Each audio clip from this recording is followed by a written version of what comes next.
पुराने बलगम को भी नरम करके आसानी से खारिज कर देता है, चाहे ये बलगम सीने में हो, दिमाग में हो या नाक की नालियों, चेहरे की हड्डियों में कहीं भी छुपी हो, इस कैवे के इस्तेमाल से आसानी से खारिज हो जाती है। बिस्मिल्लाहिर्रहमानिर्रहीम। अस्सलाम वालेकुम अज़ीज़ ख़वातीन व हज़रात। हाज़िर व नाज़िर साहिब जलाल व करम यकता व मेहरबान बेमिसल रब्बुल आलमीन के बबरकत नाम से आज की वीडियो का आगाज़ करते हैं। मैं हूं डॉक्टर कैसर अब्बास और आप देख रहे हैं अपना यूट्यूब चैनल। इस वीडियो में बात करेंगे एक ऐसी हर्बल टी के मतलब जो खांसी, दमा, नज़ला, ज़ुकाम या फ्लू की वजह से जो आपके दिमाग में, चेहरे की हड्डियों में, नाक में या फेफड़ों में या गले में कहीं भी रेशा अटक जाता है जो निकलता नहीं और आपको तंग करता है, सांस लेने में दुश्वारी होती है, सर में दर्द, आंखों के पीछे भारीपन रहता है, बार बार खांसी उठती है, इन तमाम तकलीफ़ को दूर करने के लिए आप ये अगर इस्तेमाल करेंगे कहवा तो इंशाल्लाह फ़ौरी तौर पर आपको आराम महसूस होगा।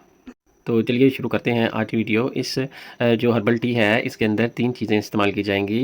सबसे पहले इसमें अस्तोखदूस जिसे लैवेंडर भी कहते हैं, उसके फूल जो हैं वो इस्तेमाल होते हैं। इनका काम जो सबसे बेहतरीन है वो ये है कि ये दिमाग और सीने को साफ़ करता है और दिमाग के मुख्तलिफ़ हिस्सों में जहाँ भी रेशा रुका होता है, जमा हुआ बलगम होता है, ये उसको तहलील करके पिघला के ख़ारिज कर देता है। दूसरे नंबर पर जो अज्ज़ा है उसको मुलट्ठी कहते हैं। ये मुलट्ठी है जैसा कि आप देख सकते हैं ये गले को नरम करती है, गले की सोज़श को उतारती है, खांसी कम करती है और सांस की नालियों को सुकून देती है और रुकी हुई बलगम को निकालने में मदद करती है। तीसरे नंबर पर जो चीज़ है वो है अदरक। आप ये खुश्क हालत में अगर हो, जिसे सौंठ कहते हैं, वो भी इस्तेमाल की जा सकती है या अगर आपके पास ताज़ा है तो वो भी आप ले सकते हैं। ये तकरीबन 1 इंच तक का टुकड़ा आप लें, इसको छोटा-छोटा करके कैवे में इस्तेमाल किया जाएगा।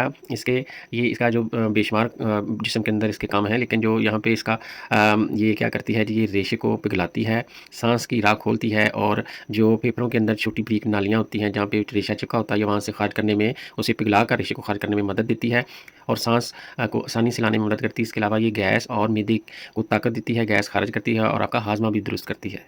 जब ये तीनों चीज़ें आप एक साथ लेंगे तो रुका हुआ रेशा खारिज हो जाएगा, खांसी और सीने की जकड़न दूर हो जाएगी, दमा, ब्रोंकाइटिस के मरीज़ों को ये बेहतरीन रहती है, उनको सुकून देती है।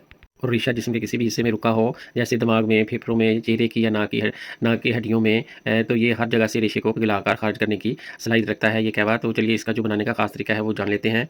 जी, इसके अंदर अस्तुखदूस 1 चाय का चम्मच इसके मिकदार के बराबर आपने इसके ये फूल लेने हैं और मुलट्ठी का 1 इंच का टुकड़ा आप ले सकते हैं और जो अदरक है वो भी आप तकरीबन 1 इंच तक या 2-3 काशें इसकी छोटी वो आप डाल के इस्तेमाल कर सकते हैं। इसके अंदर आप 3 कप पानी डालेंगे, उसको पकने देंगे। जब 1 कप रह जाएगा उसको छान लें, छानने के बाद उसके अंदर आप शहद डाल लें या गुड़ या शक्कर शामिल कर सकते हैं।